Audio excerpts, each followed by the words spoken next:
Lebih dari 60.000 murid dari seluruh penjuru dunia sudah dilatihnya. Selama 2 dekade pengabdiannya, ribuan orang terbebas dari bermacam penyakit kanker, hepatitis, herpes, insomnia, lupus, dan lain-lain. Harapan beliau, dengan mengajar meditasi, banyak orang akan menjadi lebih sehat, hidup lebih tenang, dan berbahagia.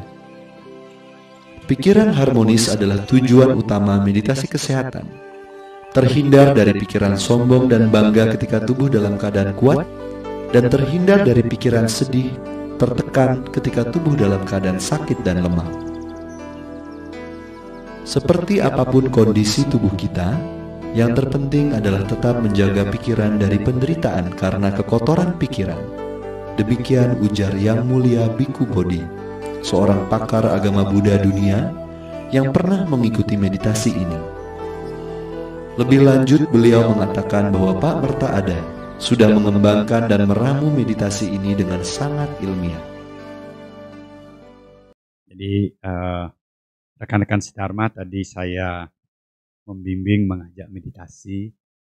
Tentu saja nanti kita melakukan di rumah sesuai dengan waktu kita, kondisi kita. Lalu kadang-kadang kalau kita bisa mengikuti retreat 10 hari, sebulan dan seterusnya, kurang lebih itu tekniknya sama. Ketika kita menguatkan sati kita, tentu saja dengan objek yang berbeda-beda. Ada yang lebih menekankan menyadari gerak-geriknya badan, namanya Kayanupassana. Ada yang menyadari lebih banyak perasaan, namanya Wedana-Nupassana, atau Citta-Nupassana, atau Dhamma-Nupassana, atau semuanya digabung seperti itu. Nah, bisa saja. Nah, ini meditasi kita. Nah, sekarang saya akan menyampaikan ceramah yang judulnya, apa tadi judulnya ya? Apakah meditasi mindfulness atau sati bermanfaat begitu? Coba baca. Saya lupa tadi. Mindfulness. Mindfulness apakah bermanfaat? Tanda tanya. Tentu saja saya mulainya dulu secara umum ya, secara umum. Kalau mindfulness itu di dalam ajaran agama Buddha itu salah satu yang paling penting. Kalau kita tahu kan jalan tengah berunsur, jalan mulia berunsur 8 itu kan sila, samadhi, panya. Sila kita sudah tahu, berucap yang benar, berpencaharian yang benar, berbuat yang benar. Lalu samadhinya terdiri dari 3. Perhatian benar, usaha benar, lalu konsentrasi benar. Nah, perhatian benar itu namanya sati dalam agama Buddha, atau mindfulness dalam bahasa Inggris. Nah, ini diingat ya, kalau bahasa sehari-harinya kadang-kadang disebut sadar, pikiran sadar. Tapi saya sering menekankan pikiran sadar baik. Karena bahasa Indonesia itu agak kadang-kadang membingungkan ya. Orang itu baru bangun, dia sadar. Bukan itu yang dimaksud ya. Kalau orang itu katakan dia bangun itu sadar, artinya dia mengetahui dirinya begitu. Tapi orang bangun itu sadar itu belum tentu sati kan. Begitu dia bangun sadar, sudah sedih, sudah gelisah. Itu bukan sati gitu. Kalau sadar, sati itu ketika orang itu sadar, orang itu tidak gelisah, tidak liar, tidak benci, tidak marah, tidak melekat, tidak mencekram, tidak serakah. Dia sadar. Nah, dia sati. Nah, itu yang dimaksud dengan sati. Dengan sati di agama Buddha. Sebentar saya jelaskan. Karena ini sangat penting saya sampaikan supaya kawan-kawan di sini saya lihat juga adik-adik yang muda ya. Zaman sekarang sati ini di dunia modern begitu banyak sekali digunakan untuk kemajuan batin kita, untuk kemajuan kehidupan kita, ilmu pengetahuan kita. Lalu apalagi ajaran Sang Buddha itu dalam tanda kutip saya lihat ditiru ya oleh gerak-gerik artificial intelligence sekarang itu. Bagaimana yang namanya artificial intelligence itu meniru proses yang ada di Abhidhamma sehingga mereka juga menggunakan ajaran Sang Buddha itu mencapai kemajuan seperti itu. Kalau nanti saya jelasin sedikit bagaimana biokimia itu ajaran dari Sang Buddha itu ketika sel kita mulai berkembang namanya morfogenesis, bagaimana tubuh itu berkembang dengan teliti sekali. Jadi kalau perubahan-perubahan sakit itu bisa terjadi. Nah, ini semua dengan sadar, dengan sati, itu dapat dikembalikan menjadi homeostasis. Menjadi sembuh, menjadi tenang, menjadi hidup kita itu lebih alert, lebih kuat. Tentu saja, seperti saya katakan tadi, lebih penting lagi nanti untuk kebebasan untuk mencapai nibbana, merealisasi nibbana. Nah, nanti itu yang tingkat tinggi. Tapi untuk sehari-hari itu tetap sangat berguna. Nah, untuk itu saya sudah jelaskan tadi kan ya. Jadi yang dimaksud sati dalam agama Buddha itu adalah salah satu komponen dari unsur jalan tengah berunsur jalan mulia berunsur 8. Jadi sati. Nah, sati ini kurang lebih di tahun 1979 seorang pendeta Buddha dari Jepang itu dia mengajar ke Massachusetts, di Universitas Massachusetts. Salah seorang dosennya di sana yang mengajarkan biochemical ikut berlatih meditasi. Nah, pendeta Buddha ini di sana menjelaskan tentang sati, tentang bermeditasi, mindfulness, menyadari gerak-gerik tubuh, menyadari gerak-gerik nafas, menyadari gerak-gerik pikiran untuk digunakan dalam kehidupan sehari-hari. Nah, ini mulainya. Nah, sekarang kita ngomongkan sati yang saya sebut namanya mindfulness. Karena yang saya omongkan sekarang ini yang berkembang di dunia barat. Nah, 1979 ketika mulai muncul di dunia barat, orang tuh tiba-tiba mengetahui ajaran Sang Buddha, wah ini satu ilmu yang hebat sekali. Dengan melatih sati dengan baik, itu namanya endorfin, dopamin, oksitosin, hormon-hormon baik kita itu muncul kuat. Sehingga orang itu menjadi happy, berkonsentrasinya bagus, badannya menjadi sehat. Karena dengan sati, pikiran-pikiran buruk yang gelisah, yang khawatir, yang serakah, yang membuat namanya kortisol, adrenalin di tubuh kita itu tertekan, tidak muncul. Seperti itu. Sehingga jurus sati ini, wah, boom, terkenal dari 1979. Jadi di seluruh dunia barat, di ilmu pengetahuan di dunia, dilakukan riset, wah sati ini hebat, sati ini hebat. Jadi orang banyak melakukan meditasi sati. Nah, itu. Ini berapa tahun terus, apalagi terakhir 10 tahun terakhir ini. Apalagi waktu zaman pandemi. Orang itu semuanya berlatih sati. Ini sudah dari tahun 79, 80 dan seterusnya. Nah, mereka rajin, orang barat itu banyak rajin karena mereka tahu berlatih sati itu akan lebih pintar di sekolah. Berlatih sati itu nanti kita akan konsentrasi bisnis kita akan lebih bagus dan seterusnya. Nah, mereka melakukan seperti itu. Setelah makin banyak orang melakukan, mengharapkan kebaikan, lalu terjadi goncangan. Ternyata kok di dunia barat, makin rajin orang belajar sati. Kalau dulu cuma dia berlatihnya 10 menit, 15 menit begitu. Tenang, enak, bisa digunakan bekerja, di sekolah lebih pinter. Tapi sekarang makin populer, mereka mulai melatih sati itu lebih panjang. 30 menit, 40 menit, kadang-kadang 1 jam. Dan terjadilah kebalikannya. Sekarang kok orang rajin meditasi dengan mindfulness, kok banyak yang anxiety, yang panic attack, yang ADHD, banyak penyakit-penyakit mental yang disebut mental illness itu tambah kuat. Trauma-trauma orang yang dulunya sudah tidak ada kok muncul. Makin rajin bermeditasi, kok hasilnya jelek.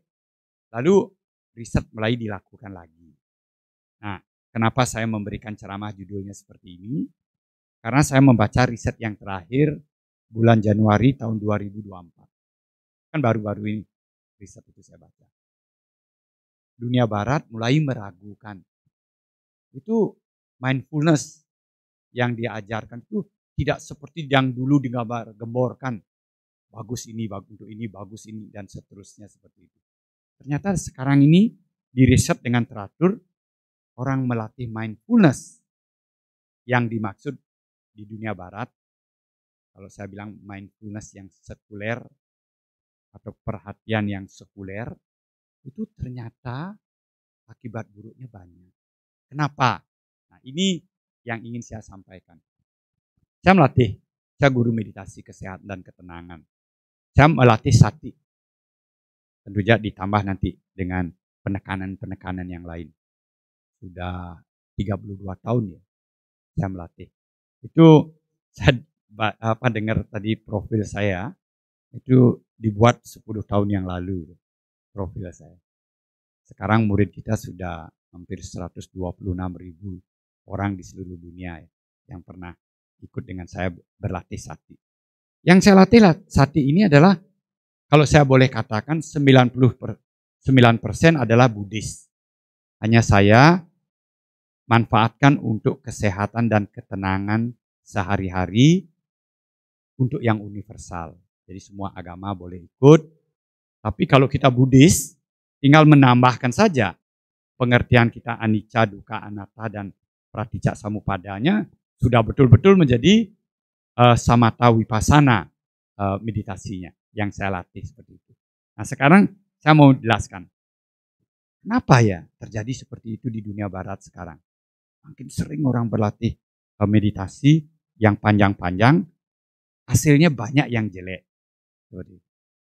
Nah, saya baca di riset itu, ada aplikasi namanya Headspace atau Calm. Itu followernya atau anggotanya itu 70 juta. Yang Calm itu, yang Headspace itu 20 juta. Orang itu membawa aplikasi, belajar sati, mindfulness, dia hidupkan, ada instruksinya, dia dengarkan dengan teknik-teknik tertentu supaya perhatiannya kuat, dia merasa tenang sedikit, lalu bisa bekerja dengan baik. Dia merasa tenang sedikit, badannya lebih sehat. Nah, mungkin kalau dilakukan cuma 5 menit, 10 menit seperti itu, mungkin akibatnya begitu. Dapat ketenangan sedikit, dapat ketajaman sedikit. Tapi karena populer, sekarang mereka melatihnya, wah ini enak, latihnya 45 menit, 1 jam.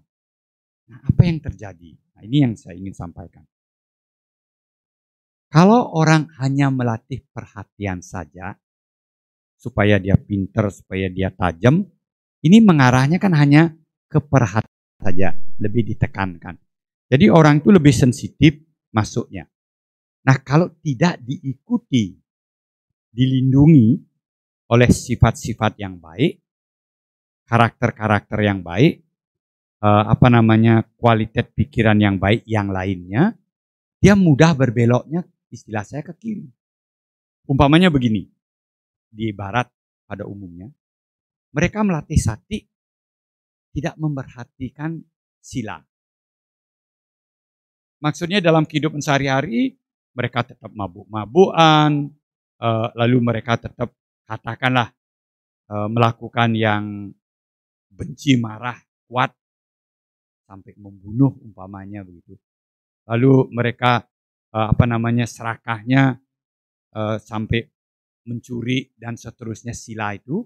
Jadi dalam keadaan kehidupan sehari-hari, karena silanya tidak dijaga, ketika dia memperhatikan objek kan tajam. Sedangkan perbuatan sehari-harinya itu jelek. Jadi ketika tajam itu diikuti dengan yang jelek. Sehingga tajamnya itu arahnya ke kiri menjadi jelek. Seperti itu. Jadi mereka melatih satinya, atau sati yang sekuler ya. Sati yang sekuler tanpa diikuti dengan moral yang baik. Itu pada akhirnya terjadi seperti itu. Anxiety-nya, panic attack-nya, ketakutannya itu tambah kuat. Karena dilatih dengan kekuatan sati ini. Sati sekuler. Saya bilang sati sekuler karena sati sekuler itu artinya gini. Orang berlatih sati tanpa mengikuti moral dan Brahma Wihara. Nah kita umat Buddhis kan tidak.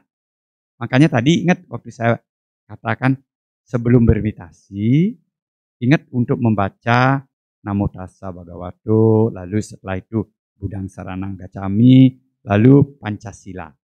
Kenapa kita harus membaca itu? Kalau yang mengerti Wisuddhimagga, seperti itu tingkatannya.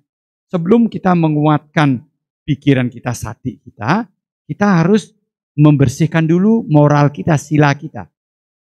Kalau tanpa sila yang baik, nanti sati kita bisa menjadi jelek. Seperti itu. Nah, teknisnya nanti saya jelaskan dengan penjelasan diagram yang akan saya jelaskan nanti. Jadi itu pokok utamanya. Kenapa sati yang sekuler sekarang mulai diragukan di dunia barat. Karena riset-riset yang mereka lakukan ternyata sekarang terbukti banyak sekali menimbulkan masalah. Kalau orang itu melakukan sati yang sekuler itu dalam, setengah jam atau 1 jam.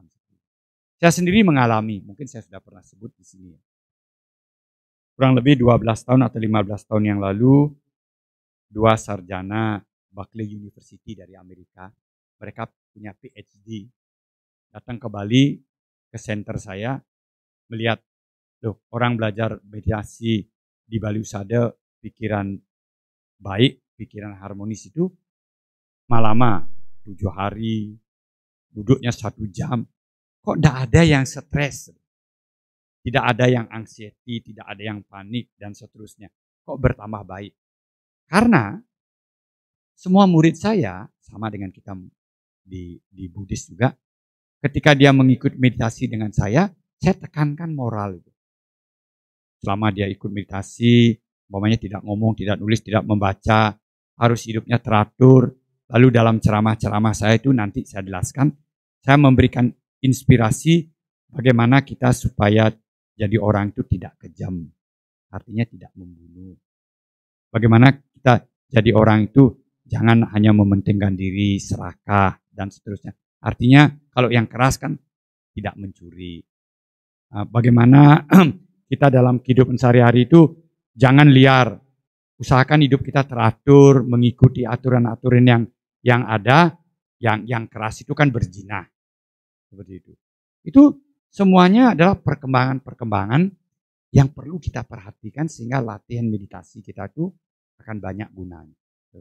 Nah, sekarang saya jelaskan secara teknisnya sati kita itu bagaimana dia menimbulkan kesehatan di badan kita, lalu menimbulkan ketenangan dalam kehidupan sehari-hari seperti saya jelaskan tadi, yang kita bisa gunakan untuk menjalankan sila kita, berbuat baik, mencegah perbuatan buruk dalam kehidupan sehari-hari yang biasa.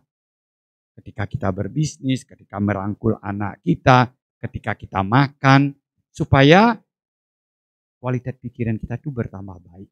Jadi artinya tentu saja membuat karma tambah baik. Kita harapkan karma baik kita berbuah, hidup kita bertambah bagus kualitasnya seperti itu. Nah, untuk itu saya jelaskan sekarang dengan menggunakan diagram. Nanti Bapak dan Ibu setelah saya menjelaskan ini boleh bertanya apa saja ya. Dengan menggunakan ajaran Sang Buddha, melatih diri dengan sakti yang benar. Jadi mindfulness yang early Buddhist teaching istilahnya. sati yang diajarkan oleh Sang Buddha. Sedangkan di luar yang populer di dunia itu saya sebut namanya mindfulness yang sekuler. Karena orang melatih di dunia barat itu sebagian besar dia tidak memperhatikan sila. Dia tidak memperhatikan Brahma Wicara, Brahma Wihara yang melindungi sati kita supaya bagus. Nah sekarang mari saya jelaskan terutama untuk adik-adik ya. Adik-adik kita belajar di Dharma, di agama Buddha ini. Kan namanya Sutta Pitaka, Vinaya Pitaka, dan Abhidhamma Pitaka. Abhidhamma Pitakanya Sang Buddha itu menjelaskan namanya ultimate truth. Kebenaran yang mutlak, kebenaran sejati. Yang dulu, ya sama begitu caranya menjelaskan. Yang sekarang juga begitu. Yang akan datang juga begitu. Ini namanya ultimate truth, Abhidhamma itu. Kalau Sutta Pitaka dengan Vinaya Pitaka itu namanya secara besar ya, conventional truth. Disesuaikan dengan zaman. Disesuaikan dengan keadaan dunia untuk menjelaskan supaya orang itu mengerti. Dan itu baik tentu saja. Itu sebabnya kita bisa berkomunikasi. Kalau Abhidhamma dijelaskan itu memang dengan conventional truth, tapi ketika kita praktekkan, kita alami ultimate truth-nya. Jadi ajaran Sang Buddha itu sangat hebat. Adik-adik yang muda-muda, saya bisa menjelaskan umpamanya apa yang diajarkan oleh Sang Buddha. 10.000 tahun yang lalu, 20.000 tahun yang lalu, 30.000 tahun yang lalu, itu mungkin dunia ini itu pada saat itu lebih modern dengan zaman sekarang. Artinya begini, kurang lebih ya, 12.000 tahun yang lalu, itu ada banjir besar di bumi ini. Tiba-tiba dalam hitungan 1 hari, itu banjirnya muncul di bumi ini karena melelehnya salju atau pada saat itu dicurigai ada planet yang masuk ke bumi, makanya dibilang naga datang begitu. Tiba-tiba dunia itu tenggelam 12.000 tahun yang lalu. Teknologi skala ini hilang. Padahal 12.000 tahun yang lalu, kalau sekarang peninggalannya seperti di atas Papua. Diketemukan tembok yang lebarnya 0,5 kilo. Dari beton untuk jalan. Yang kalau diperiksa dengan alat modern itu umurnya lebih dari 6.000 atau 7.000 tahun yang lalu. Lebih dari 12.000 tahun yang lalu. Lebih dari 14.000 tahun yang lalu. Itu bagaimana orang bisa membuat teknologi begitu kalau tidak teknologinya lebih canggih dengan sekarang. Begitu. Tapi ajaran Sang Buddha di Abhidhamma itu, ultimate truth-nya sama saja. Seperti yang saya akan jelaskan sebentar. Di ultimate truth. Manusia itu ya terdirinya dari badan, lalu dari batin. Badan manusia itu terdiri dari namanya rupa 4 unsur. Lalu dia terdiri dari 52 bentuk-bentuk pikiran. Lalu dia terdiri dari cita yang kalau dia muncul jumlahnya 89. Kurang lebih seperti itu. Tapi caranya menjelaskan di zaman dulu mungkin lain. Dan dengan sekarang caranya bagaimana akan datang, caranya berbeda. Tapi kebenaran mutlaknya tetap sama.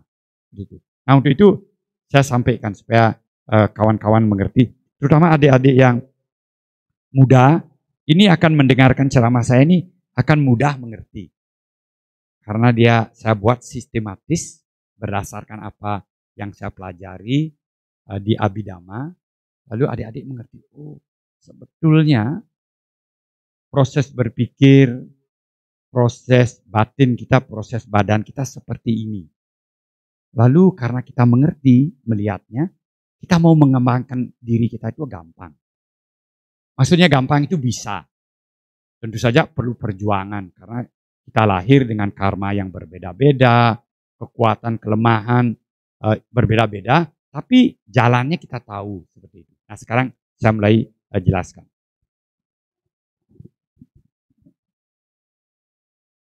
Mudah-mudahan yang di belakang itu mengerti. Nah, saya mulainya dulu dari kotak nomor 2 ini, yang namanya nomor 2 ini badan itu kan kalau istilahnya rupa, materi di tubuh kita. Batin ini, ya batin namanya kalau di agama Buddha, di Abhidhamma itu disebut namanya citta dan cetasika, batin. Jadi pikiran kita. Kalau di suta-suta, ini badan dan batin ini dibagi menjadi 5. Karena kan untuk menyampaikan itu supaya enak, konvensional gitu. Oh, ada namanya badan, ada namanya pencerapan, ada namanya perasaan, ada namanya bentuk-bentuk pikiran, ada namanya kesadaran. Disebut namanya pancakanda. Tapi kalau di Abhidhamma itu ultimate truth. Nah, saya ceritakan ultimate truth-nya tentang badan. Badan ini kalau kita bagi-bagi, oh ini namanya badan. Lalu kita buka dia, nanti kita melihat organ kita. Jadi, pilihlah salah satu, umpama jantung gitu organ. Kalau kita teliti lagi organ itu, oh dia kumpulan dari lapisan-lapisan jaringan-jaringan. Nanti jaringan-jaringan ini kalau kita teliti lagi, dia terdiri dari sel-sel, ribuan sel. Sel ini kalau kita teliti lagi, terdiri dari molekul-molekul. Molekul ini kalau kita bagi lagi, dia terdiri dari atom-atom. Atom-atom ini kita bagi lagi, kalau zaman sekarang disebut namanya quark. Tapi kalau dalam agama Buddha kita, kalau ini dibagi lagi, dia cuma partikel-partikel kecil yang namanya kalapa. Jadi rupa itu namanya kalapa itu, yang kecil itu. Rupa kalapa, gabungannya yang kita sebut namanya badan. Gabungannya seperti itu. Jadi badan kita yang paling kecil itu, yang diajarkan oleh Sang Buddha itu adalah bintik-bintik kalapa.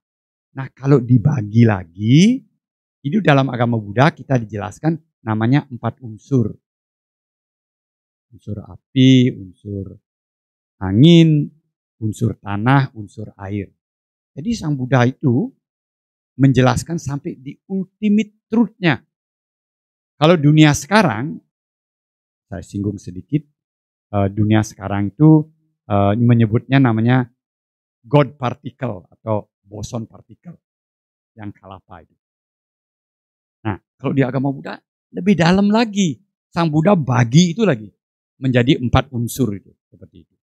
Nah, yang menarik, umpama saya berikan contoh di dalam agama Buddha itu, rupa itu ketika dia, ingat tadi saya mengatakan satu kalapa, ketika dia berkumpul menjadi satu atom, ketika dia dari satu atom lama-lama berkumpul jadi molekul, jadi sel, jadi jaringan, jadi organ di tubuh kita, lalu jadi manusia seperti ini, dia mempunyai intelijen, dia mempunyai agent, dia mempunyai hukumnya. Di dalam agama Buddha itu dijelaskan dengan detail. Yang namanya rupa yang pertama itu namanya rupa sarira. Di Abhidhamma itu dijelaskan begitu detail bagaimana berkumpulnya kalapa itu bisa terbentuk menjadi atom dan seterusnya. Nanti rupa-rupa ini dengan yang lainnya saling berhubungan, yang dinamakan namanya rupa santati. Kenapa dia berhubungan? Kenapa dia membentuk sel? Kenapa dia bisa bergerak nanti menjadi organ? Lalu organ ini bergabung menjadi manusia sehingga bisa kita gunakan. Disebut namanya rupa santana. Itu dijelaskan dalam Abhidhamma kita begitu detail ya. Nah, sekarang ilmu pengetahuan kalau menurut saya berusaha meniru itu. Kenapa? Karena mereka banyak penyakit-penyakit mereka tidak bisa jelaskan. Kenapa orang itu kanker? Seperti itu. Mereka periksa sampai di DNA-nya, tapi ada orang DNA-nya yang tidak mempunyai keturunan kanker kok bisa muncul kanker. Nah, kalau menurut yang saya mengerti dengan pengetahuan Abhidhamma ini, sebetulnya yang membentuk kanker itu ini hukum rupa sarira, hukum rupa santati, hukum rupa santana kita ini bingung, liar. Kenapa liar? Ya kalau dalam agama Buddha kita bilang ada yang liar karena karma kita. Ada yang liar karena dalam kehidupan sehari-hari kita latih dia liar. Dia melepaskan diri menjadi kanker. Jadi kanker itu seperti ini, Bapak dan Ibu. Jadi sebetulnya tubuh manusia ini ketika dia sperma dan ovum orang tua kita ketemu, ada namanya zigot. Dia satu sel aja. Di sel ini sudah ada catatannya semua. Bagaimana nanti kamu berubah menjadi organ-organ di luar. Kulit, kuku, dan seterusnya rambut. Yang di tengah-tengah ada di zigot itu sel-sel kita membuat organ di dalam. Yang namanya perut, jantung, dan seterusnya. Nanti yang paling dalam membuat tulang dan seterusnya. Itu sudah sangat teratur. Lalu nanti dia pecah. Jadi organ ini, organ ini, organ ini. Nanti dia berhenti tahu. Oh kalau saya sudah sebesar ini stop. Nah, semuanya teratur menurut Bijanyama. Hukum bibit itu begitu teratur semuanya. Nah kalau dia tidak teratur, dia melepaskan diri. Umpamanya begini. Yang sering saya jumpai, umpama di ibu-ibu itu ada mium, ada kiste yang pelan-pelan nanti jadi tumor atau jadi katakanlah kanker seperti itu. Kalau dia rapi mengikuti aturannya, dia ya seperti rahim orang sehat.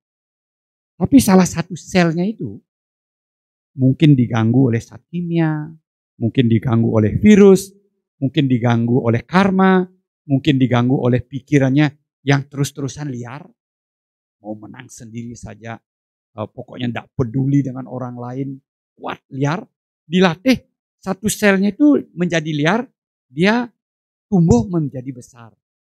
Seharusnya tumbuhnya teratur sesuai dengan Bijanyama itu. Sekarang liar, dia membesar-membesar yang disebut namanya tumor. Saya menyembuhkan begitu banyak orang yang tumor dan kanker yang sudah dilihat menyebar ke paru-parunya, ke tempat mana-mana, diajarkan sati, diajarkan mindfulness. Arahkan pikiran kita ke kanker tersebut, diedukasi dia lagi, dididik. Kamu jangan liar. Ini kamu liar berkembang merusak orang lain. Kita rasakan. Nah terus kita sadari kalau dia bisa kembali menjadi baik, dia menjadi sel baik. Kembali, kok hilang kankernya? Disebut miracle. Tidak hilang. Karena pikiran kita berhasil mendidik dia kembali menjadi baik. Makanya ilmu kedokteran modern sekarang, mereka belum ketemu itu. Sekarang sedang diselidiki. Namanya Profesor Michael Levin menyelidiki. Begitu bagus. Sudah sampai di bionya. Sudah sampai namanya di bio elektronik endogen. Jadi mereka sudah mulai menangkap hukum-hukum Bijanyama itu berupa electricity. Tapi mereka belum mendapatkan yang disebut kalau kita di Buddhis namanya jiwita indrianya. Jadi kemampuan untuk tumbuhnya itu. Seperti itu. Kita di dunia modern sudah mulai sampai di sana pendidikan. Jadi penyakit-penyakit yang datangnya dari dalam seperti kanker, tumor, kencing manis, darah tinggi yang karena badan kita menjadi liar, menjadi marah, menjadi tegang dan seterusnya, sati mindfulness kita tuh sangat kuat bisa menyembuhkan. Jadi kalau di sini kawan-kawan, mudah-mudahan tidak ada. Kalau baru muncul namanya mium, baru kelenjar prostatnya baru membengkak sedikit, kencingnya sudah 3 kali atau 5 kali setiap malam, tapi belum menjadi tumor, belum menjadi kanker, itu mudah disembuhkan. Kalau baru mium, periksa Oh ada mium ibu, nanti lagi 6 bulan datang lagi. Kalau kita tidak meditasi, kita tidak memperhatikan ya lagi 6 bulan ya tambah besar. Lagi 1 tahun, wah ini bahaya, coba dibiopsi, ada tumornya. Kalau kita umat Buddhis yang rajin bermeditasi dan mempunyai pengetahuannya ini, begitu rasa di payudaranya sedikit ada melenduk, agak menonjol sedikit, ini dia liar, harus dididik supaya bagus, ikut meditasi dengan rajin setiap hari 3 bulan, lihat pasti kempes. Kalau kita melakukan dengan baik, sesuai dengan ajaran Sang Buddha. Nah ini saya jelaskan sebentar, kenapa. Saya berani berbicara seperti ini karena saya sudah melatih 126.000 orang. Bukti-buktinya begitu nyata, kadang-kadang saya sedih melihat, maaf ya. Umat saya, umat Buddhis saya kalau sakit, yang dicari itu paranormal atau dukun yang memberikan harapan, ini kamu bisa sembuh dengan menggunakan di blessing atau apapun namanya upacaranya. Saya berpikir, ini umat Buddhis kita karena kurang pengetahuan masih percaya dengan hal-hal yang seperti itu. Ya, seperti itu. Jadi ingat, sati pikiran baik yang diajarkan oleh Sang Buddha itu bisa membantu untuk menyembuhkan sakit di badan kita. Tentu saja tidak semua penyakit ya, ada beberapa penyakit datang dari bakteri, pikiran kita kalah ya, tidak bisa membunuh makhluk ya. Ya bakteri ya cari dokter minta antibiotik. Tapi 90% penyakit itu dengan pikiran kita bisa sembuhkan. Kalau kita mengerti seperti apa. Namanya Parkinson, Alzheimer, itu semuanya harusnya bisa. Tentu saja saya kasih catatan, ingat ya. Kalau karma buruknya muncul kuat sekali, ya biarpun sehat, ke jalan karma buruknya muncul kuat sekali, ditabrak ya mati juga kan. Ada karma buruk yang sakit di badan kita itu, pikiran kita itu tidak kuat melawan. Seperti itu kita harus maklum, tapi itu kecil sekali. Karma buruk kita kan tidak sejelek itulah, jarang. Tapi pada umumnya hampir semua penyakit yang ada di badan yang datang dari dalam dengan pikiran yang diajarkan oleh Sang Buddha itu, menurut saya bisa kita atasi. Nah kenapa? Nah sekarang mari kita lihat. Saya berbicara tadi dengan badan dan batin. Itu contohnya bagaimana badan itu berproses, kenapa kita bisa menjaga kesehatan badan kita dengan sati. Nah sekarang batin. Batin itu kalau dia muncul, supaya badan ibu mendapat gambaran yang bagus, batin itu hanya ada 2. Batin yang baik, batin yang buruk. Kalau menurut ajarannya Sang Buddha di Abhidhamma, batin itu pada satu saat hanya muncul satu batin. Dia baik atau dia buruk. Kalau dia sedang baik munculnya, yang buruk tertekan diam. Tapi kalau yang buruk muncul, yang baik diam. Seperti itu. Artinya diam dia bukan hilang ya. Jadi dia berganti-ganti. Nah pada umumnya ketika kita berbuat baik, pikiran baik kita itu lebih banyak munculnya. Sedangkan pikiran buruk kita lebih sedikit muncul. Seperti itu. Dalam 1 detik. Seperti itu. Dalam 1 detik. Umpamanya begini. Kawan ibu kan lewat traffic light. Kan nyupir. Red, stop. Ada pengemis minta. Kita diajarkan kan berdana, membantu orang yang tidak mampu. Apalagi kalau kita lihat dia tua atau mungkin ada rasa muncul, kasih dia Rp1.000 gitu. Ketika kita mengasih Rp1.000, itu pikiran baik muncul. Pikiran yang memperhatikan, pikiran yang lembut, pikiran yang tidak sombong, pikiran yang ingin melepas, kita gunakan untuk berdana. Gitu. Jadi ini namanya pikiran baik. Tapi ini tapinya di sini. Ketika kita berbuat itu, setengah sadar, di bawah sadar kita, di antara sela-sela itu Kan kita kadang-kadang berpikir, orang ini minta-minta saja. Kalau saya tidak kasih, mobil saya dicoret, dirusak. Tangannya berbuat baik, berdana, dengan pikiran baik, di bawah sadarnya juga berbuat buruk. Tidak ikhlas atau curiga dengan orang ini dan seterusnya. Ngerti maksud saya? Jadi pikiran kita ketika dia muncul berbuat apa saja, kebanyakan dari kita semua sebelum suci, itu pasti ada baiknya, pasti ada buruk. Kalau kita sembahyang, arahang sama Buddha, ini kan baik. Mempunyai sada yang bagus, lakukan dengan rapi, tenang, dengan teratur. Keteraturan pikiran teraturnya muncul, satinya muncul, lembutnya muncul.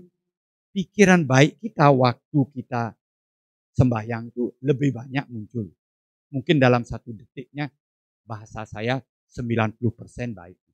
Tapi di bawah sadar belum tentu. Karena kadang-kadang waktu kita sembahyang begitu, di bawah sadar kita mungkin bilang begini, wah orang lihat saya ini orang baik, sembahyang. Wah, sombong kita muncul juga. Pikiran buruk kita ada juga muncul di sana. Tapi kalau dia dominannya baik, ini sudah yang sangat bagus. Karena kita orang suci, orang belum suci. Nah jadi ingat, pikiran itu munculnya satu saat hanya satu pikiran. Tapi begitu cepat, kalau dalam agama Buddha disebut namanya 2,7 triliun per detik. Sang Buddha mengatakan pikiran kita itu begitu cepat munculnya. Kalau bukan Sang Buddha tidak bisa mengajarkan Abhidhamma. Kalau bukan Sang Buddha tidak ada yang bisa memilah-milah kesadaran itu ada 89, cetasika itu ada 52. Kalau Sang Buddha, tidak ada Sang Buddha, tidak ada yang bisa mengajarkan itu. Apa yang saya omongkan ini berdasarkan ajarannya Sang Buddha. Lalu kalau saya berimitasi, berusaha, oh ya pikiran itu munculnya cepat sekali. Kita tidak bisa ngitung seperti Sang Buddha itu. Hanya sama Sang Buddha lah yang bisa melakukan seperti itu. Nah kita beruntung. Kita tidak bisa membuat HP. Kita tidak tahu apa namanya chip, apa namanya program dan seterusnya. Tapi kita bisa menggunakan. Nah ini keberuntungan kita. Kita sudah dibuatkan HP oleh Sang Buddha. Kita bisa makainya. Seperti itu. Nah, yang saya jelaskan sekarang, sebagian prosesnya buatnya itu bagaimana. Supaya Bapak dan Ibu ngerti, aduh apa yang kita dapat dari Sang Buddha ini. Kalau kita pakai ini bukan main manfaatnya. Begini cara kerjanya. Nah sekarang saya kasih lihat. Supaya Bapak dan Ibu. Jadi batin ini ketika dia muncul, cita dan cetasika kita itu munculnya dia baik. Begini umpama munculnya. Thread seperti tangan saya. Ini muncul dengan otot kurang lebih jumlahnya 30 sampai 35. Ini namanya otot kontak, ini namanya otot perhatian, ini namanya otot konsentrasi, ini namanya otot sati, ini namanya otot cinta kasih. Banyak otot netral dengan otot yang baik, namanya pikiran baik. Jadi kalau saya ngomong tadi, mindfulness, early Buddhist teaching atau sati itu, artinya sati itu muncul, diikuti dengan otot-otot yang lain. Bukan hanya sati saja. Kalau hanya sati saja tidak bisa digunakan untuk apa-apa. Karena kan kita perlu konsentrasi, kita perlu perhatian, kita perlu tenang seimbang, kita perlu cinta kasih, baru kita bisa melakukan hal yang baik. Kalau sati aja. Tapi kalau kita tadi melatihnya sabi sata bawantu sukitata sabi, dia yang muncul itu metanya, otot metanya yang muncul, cinta kasihnya yang kuat, yang lainnya tetap muncul, konsentrasi, sati dan yang lainnya muncul, cuma ini yang paling kuat. Nah, Bapak dan Ibu bisa mendapat gambaran sekarang bahwa batin kita itu bergeraknya seperti itu. Jangan berpikir begini, marah itu lain dengan marah itu cuma marah saja, khawatir itu lain seperti itu. Bukan begitu. Ketika marah muncul, grup net dosa namanya, benci. Ya di benci itu ada, khawatirnya ada, irinya ada juga. Semuanya ada. Cuma marahnya yang paling kuat. Atau kadang-kadang bencinya yang paling kuat. Kalau kita membunuh, kejam. Itu bencinya yang kuat. Karena benci dengan itu kita bunuh dia. Tapi di sana itu juga ada kekhawatiran. Ada rasa iri dan seterusnya. Nah ini cara berpikirnya supaya mengerti. Sekarang saya lanjutkan. Coba tolong ditunjukkan yang lengkap. Ya, yang lengkap supaya flow-nya bagus. Gimana? Wah, ini belum lengkap. Yang kecil tadi. Nah, nanti yang tidak jelas saya jelaskan. Kita mempunyai badan dan batin. Semua orang punya kan? Badan yang saya tadi jelaskan. Batin kita semuanya punya. Batin yang baik, batin yang buruk, kita juga punya semua. Ini yang kita sebut manusia. Nah, karena kita manusia mempunyai badan dan batin, otomatis kita mempunyai 5 indera dan 1 pikiran. Yang pikiran yang muncul banyak itu ya. Sedangkan kesadaran yang mengetahui. Nah, pikiran itu juga berfungsinya sama dengan indera. Jadi 5 indera kita itu untuk melihat, untuk mendengar, dan seterusnya. Dengan pikiran itu kita punya semua. Karena kita punya semua ini, lalu terjadi kontak. Kontak ini disebut hidup namanya. Karena ada kontak, rolling hidup kita bergerak. Umpamanya seperti saya sekarang kontak dengan Bapak dan Ibu, melihat mata saya melihat Bapak dan Ibu. Semuanya lalu berpikir, mengomong dan seterusnya. Ini karena kontak itu. Karena adanya kontak, lalu badan kita bergetar, lalu kita bergerak, kita berbuat, berucap dan seterusnya. Nah, kalau kita kontak muncul rasa perasaan, di kontak ini ketika dia muncul namanya memori. Pencerapan kita, pengalaman hidup kita, informasi kita, memori. Nah, memori kita ini nanti menimbulkan rasa enak atau tidak enak atau netral. Lalu muncul kita benci atau marah, pikiran buruk kita muncul, perbuatan buruk kita muncul.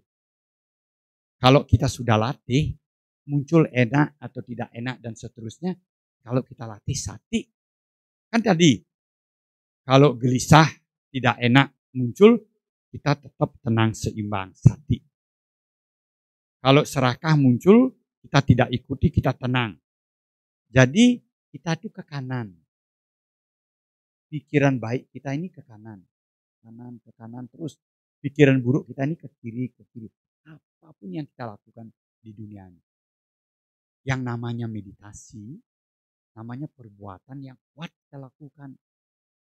Karena kita meditasi menggunakan yang halus, kita lakukan, kita kuat untuk mentransform pikiran kita menjadi baik. Kalau perbuatan sehari-hari tentu saja tetap baik, tapi tidak sekuat meditasi. Jadi menjaga moral. Memang baik kan harus kita lakukan karena kalau kita menjaga moral kan pikiran baik, perbuatan baik kita munculnya banyak. Karma baik kita juga banyak. Tapi kalau kita berimitasi, dalam kuat, lebih banyak lagi. Karena nafas keluar kita sati. Nafas masuk kita sati, kita lembut dan seterusnya. Jadi otot pikiran baik kita itu menjadi kuat. Itu sebabnya di agama Buddha, Sang Buddha pernah membaca sutta. Kalau Sang Buddha itu di wihara, para biku sudah makan, sudah menerima pindapata, sudah beliau makan, sudah menjalankan tugasnya mungkin zaman dulu biku itu mungkin bersih-bersih juga untuk wihara dan seterusnya. Kalau Sang Buddha itu liwat kepada para biku itu, Sang Buddha itu selalu mengatakan di sutta itu begini, hei para biku, itu lihat pohon itu yang rindang, duduklah bermeditasi. Lihat pondok itu yang kosong, duduklah bermeditasi agar kamu tidak menyesal nanti. Itu Sang Buddha pesannya. Kenapa? Karena para biku, para samanera atau biksuni itu tujuan hidup beliau itu adalah hanya dua kan. Mensucikan diri dengan mengajarkan dharma. Cuma dua itu aja. Biksu. Biksu ini pokoknya yang sudah mau jadi biksu itu cuma itu aja. Tugas yang lain makanya umat yang membantu. Menyokong makan, kalau beliau sakit, memerlukan sesuatu, rumah kita. Karena mensucikan diri itu akan kuat kalau kita jadi biksu. Karena apa? Arahnya berbuat baik semua. Berbuat baik ke kanan. Menjaga moral, menjaga sikap, menjaga ini. Supaya kemari. Tapi supaya perbuatan baiknya kuat, cepat mencapai kesucian, duduklah di bawah pohon yang rindang atau di pondok yang kosong agar kamu tidak menyesal nanti. Itu Sang Buddha menyebutkan. Jadi kalau kita umat Buddha, kita kira umat yang sama orang awam, ya usahakan berbuat baik sebanyak mungkin supaya ke kanan pikiran kita terus berprosesnya. Tapi kalau punya waktu, setiap hari 20 menit, 30 menit, 2 kali sehari, itu kita mengikuti pesannya Sang Buddha. Itu walaupun sebagai umat Buddha, bermeditasilah supaya transform pikiran kita itu menjadi lebih mudah, lebih kuat. Jadi sekarang pertanyaannya, judul ceramah saya, apakah sati bermanfaat? Mindfulness bermanfaat? Ya, sangat bermanfaat kalau diikuti aturan ajarnya Sang Buddha dengan lengkap. Jangan seperti sati-sati yang belajar di luar itu yang tidak lengkap. Itu namanya sati atau mindfulness sekuler. Mau belajarnya satinya saja tapi tidak dijaga dengan moral, tidak dijaga dengan sila, tidak dijaga dengan Brahma Wihara, dengan metta. Sehingga satinya banyak yang ke kiri. Perhatiannya kepada sesuatu kuat, lalu khawatir. Aduh nanti begini bagaimana, nanti begitu bagaimana. Perhatiannya kuat dengan sesuatu, serakah saya mau punya itu, saya mau punya itu. Itu dia ke kiri, itu yang salah. Itu sebabnya orang yang belajar sati tanpa bimbingan, tanpa perlindungan dharma yang bagus, bisa mengarahnya ke buruk.